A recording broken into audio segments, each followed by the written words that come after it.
Il faut que tous on prenne bien conscience que quand on dit que leur politique ultralibérale, que l'extrême marché amène forcément à une dérive autoritaire du pouvoir et amène forcément à aussi un encouragement à la division du peuple entre eux et donc à l'encouragement du racisme, de la xénophobie et qu'au final, cette logique ultralibérale capitaliste, elle amène au fascisme, eh bien on voit la situation sous nos yeux.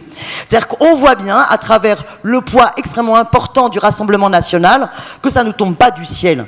Qu'on a bien vu comment non seulement le gouvernement Macron pendant un quinquennat a encouragé idéologiquement, je veux dire quand vous avez un président de la République qui souhaite réhabiliter Pétain et ensuite fait des lois liberticides et la loi sur le séparatisme, eh bien forcément vous encouragez idéologiquement une hégémonie culturelle réactionnaire fasciste. Pour moi c'est pas étonnant non plus que les digues tombent entre la droite et l'extrême droite, parce que pour moi il y a quelque part un lien organique. C'est-à-dire que l'extrême libéralisme va avec l'autoritarisme, va avec le fait d'étouffer le plus de voix possible, va avec la division et la stigmatisation des populations. Le capitalisme ne peut pas avancer et continuer à détruire les droits sociaux, à faire de la casse sociale et de la casse écologique sans étouffer les voix. Et donc ça va ensemble. Et donc tout ce qui se passe en ce moment, jusqu'à essayer d'introniser le Rassemblement national comme première force d'opposition alors que c'est faux, et bien ça, il fallait s'y attendre. Ça va ensemble.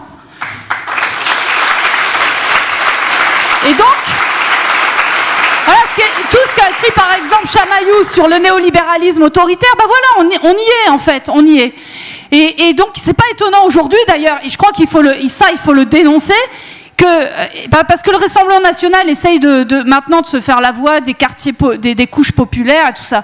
Mais vraiment, il faut redire il faut le dire tout le temps, qu'ils ont une chose en commun, c'est les intérêts des plus riches et des multinationales. À aucun moment dans leurs mesures, dans leurs propositions, ils ne s'attaquent aux intérêts des plus riches et des multinationales. Jamais ils ne demandent la hausse du SMIC, jamais.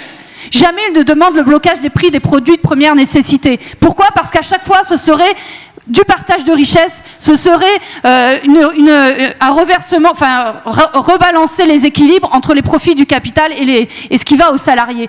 Et donc évidemment, ils ont en commun quelque part le capitalisme bourgeois et le capitalisme financier. Et ça, il va falloir le dire, le redire, parce qu'il y a une espèce de mystification du Rassemblement national qui est effectivement compliqué aujourd'hui à combattre et c'est vraiment pour moi un combat essentiel qu'il va falloir mener. Et ça va être d'autant plus essentiel que je suis convaincue que là, la course de vitesse, elle est vraiment entre les fachos et les partageux, entre les fachos et nous.